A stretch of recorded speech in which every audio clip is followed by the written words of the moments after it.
You know what? I think it would be kind of fun to just focus on and this is probably way too much of a big topic, but the relationship between Thom and Moiraine.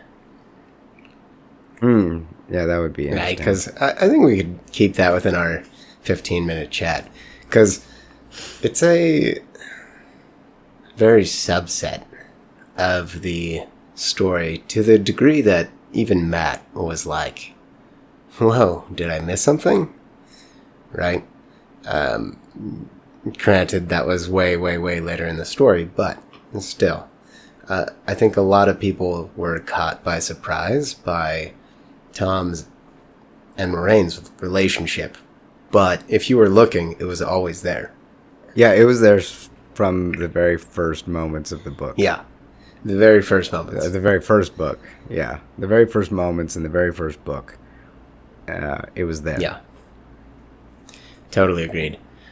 Very specifically, I think the moment when Thom at least started having the hots for Moiraine was when she told the story of Manetheren, right?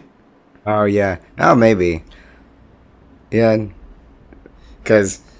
What did he see that, though? I don't know that he saw that, because he was in the hayloft. No, he was there. He wasn't in the hayloft until the night after. That was... No. So they already had the horses, and they said, I just read this. Like... No, they didn't have the horses when she told that. Yeah. That story. They were trying to get the horses, yeah. They were on the way. Lan was taking him down, and people were yelling, and Lan opened up the door a little bit, and they kind of peeked out, and then Rand and Matt were trying to shove in there, and he's like, "You be quiet." But then he opened the door a little bit more so they could see. Man, those scenes and have so much. And I feel like I'm getting gaslit a little bit, but either way. No, you're not. Either way, right?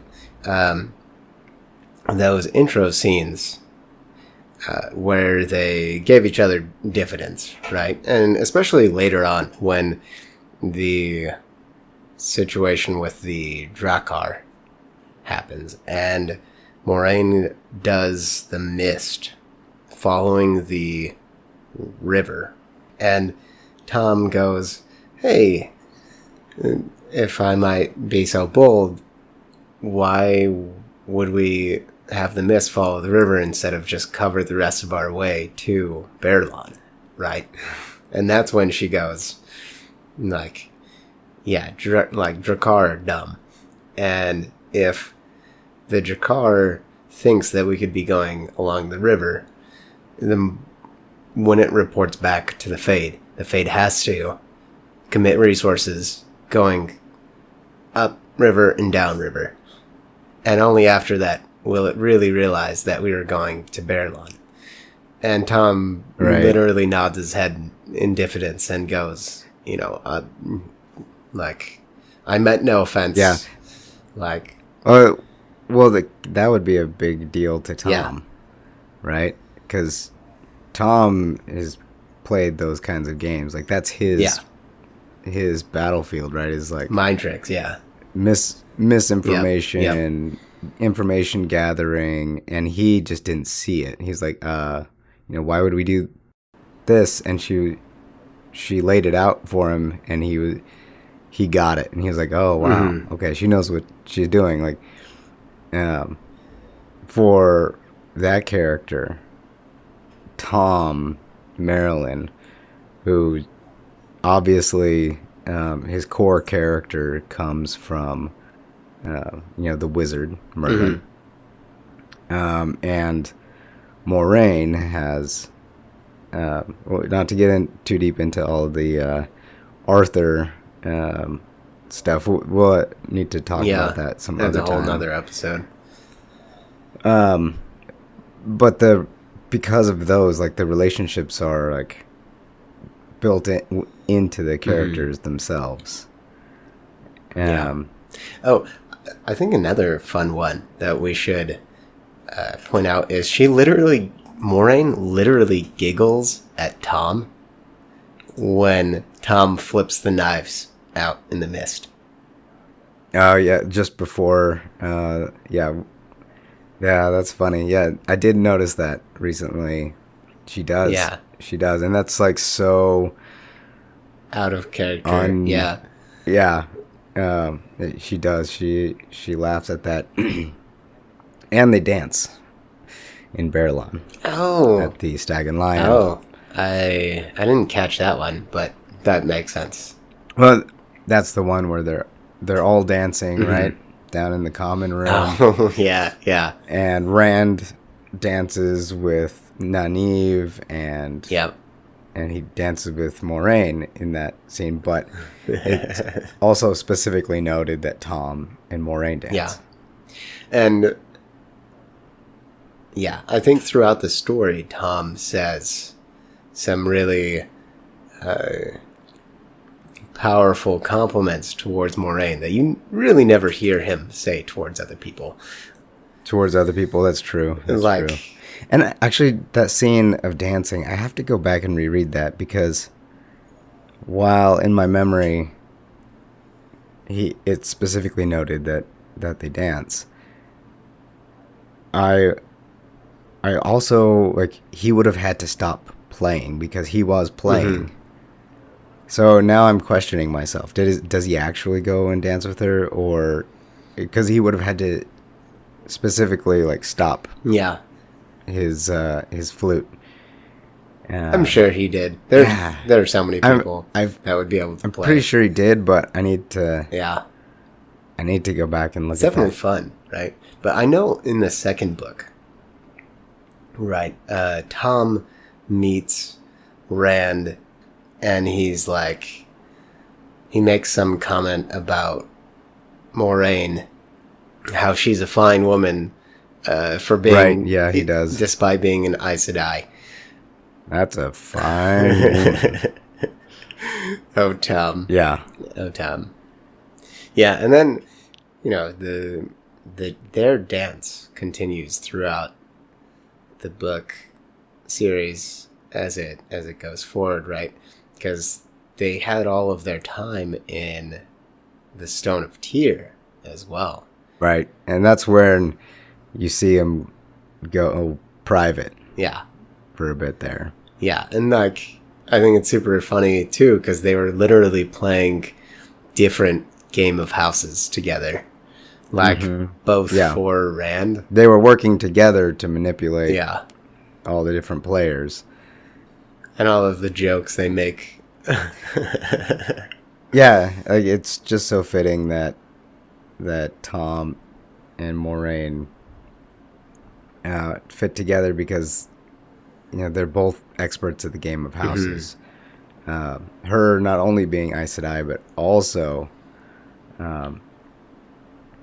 coming from the House of Damadred, and of like the intense, like that must have been so intense, especially that her uncle, right? Yeah, her uncle. He was the one that started the Aiel War. Yeah, it's obviously New Spring goes into that a lot more. But she's a very clear expert in the Game of Houses. Yeah. And so is he. Yeah.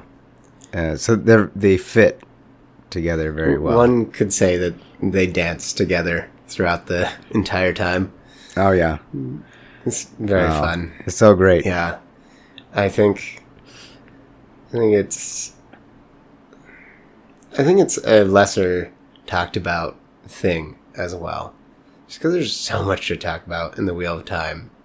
And it's easy to miss out on the... Yeah, it's so deep. There's so much stuff. The big thing about the Wheel of Time is a lot of it was written and rewritten again, and they're just notes upon notes, and Robert Jordan put together all of these like character sheets, and had a lot of these,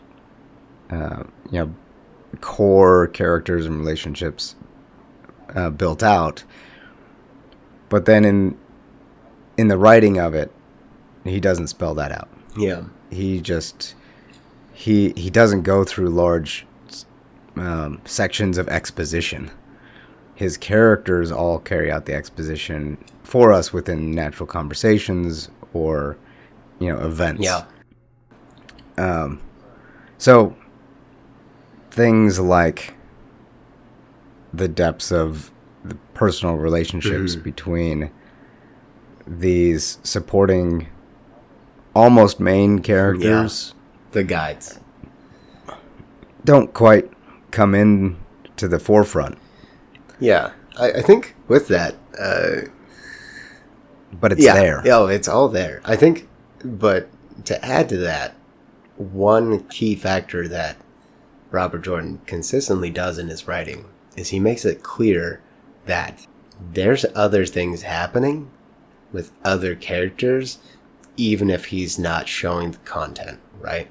Like, for the whole Winter's Night, Lan made a comment about not trusting Thom because he never saw him that night, right? And then the mayor literally says, well, he didn't get his cloak burnt doing nothing.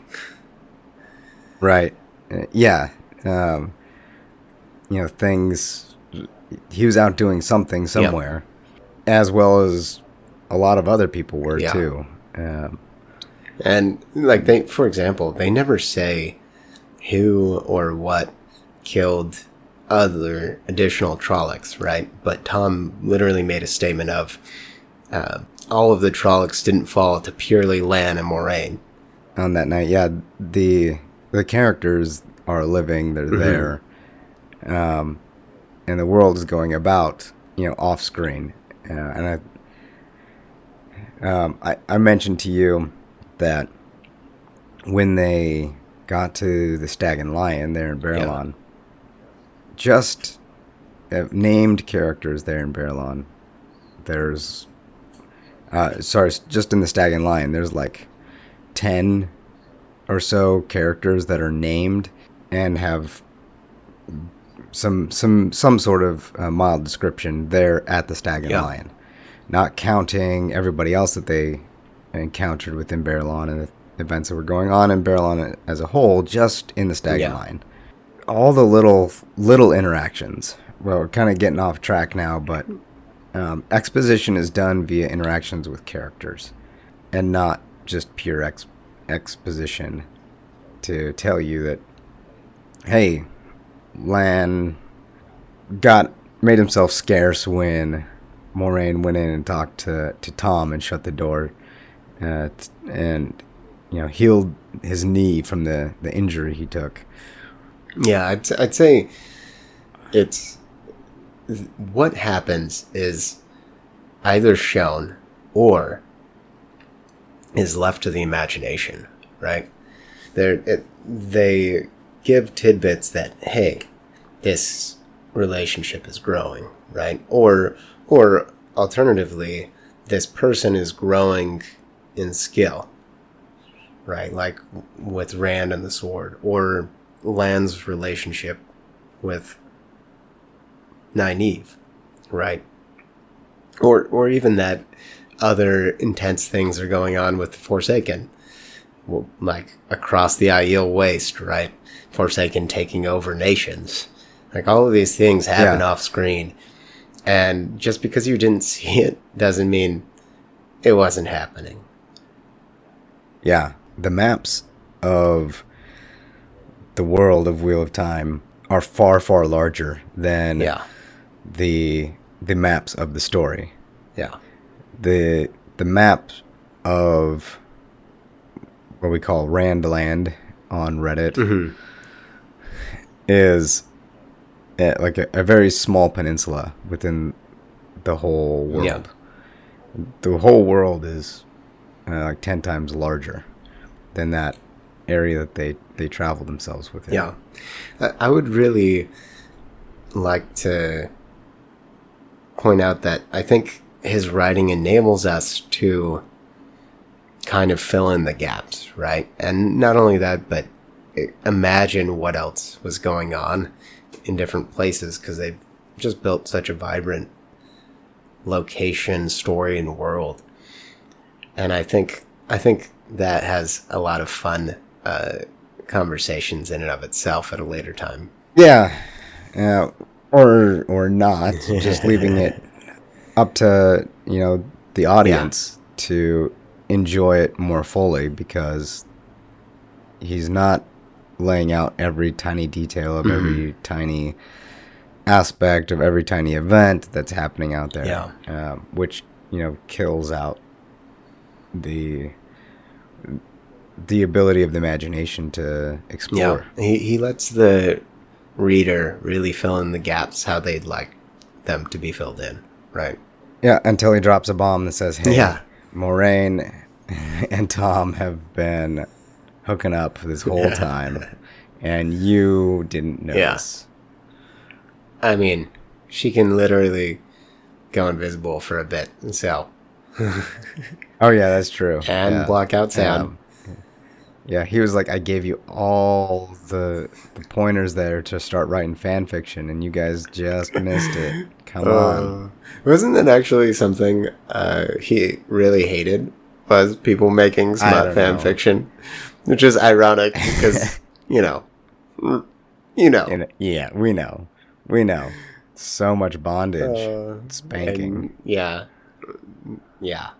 we all know. I haven't heard that he didn't like the fan fiction, but I mean, to each their own. Maybe he was just putting up a cover, Maybe he's like, no, I don't know. I don't read that. Gross. People shouldn't make fan. It should be written way better than it is, though. He's probably. I imagine I didn't read it. Yeah, he's like I think he literally said something about that fan fiction, just like smut, just makes the characters bad. So maybe he just discovered that from. He just wanted it to be written better. He was like, "You're getting I write better wrong. smut than this." Well, didn't he do like historical or fictional history romance or something like that? Oh yeah, he did in some of his other the Fallon series. That was very bondage and S&M. Very S&M bondage aspect. Conversation really has gone off the rails a little bit. It went. Do you think Moiraine and Thom were into bondage? Jesus. Also, yes. Yes, is the answer to that. Man, if we ever actually have anybody listen to our podcasts, they're going to be taken for a wild ride. This is going to be a special one. Yeah, nice. Oh, well, do we want to end it on that? Yeah, note? What a fantastic note to end it on. That is a great note. Till next time.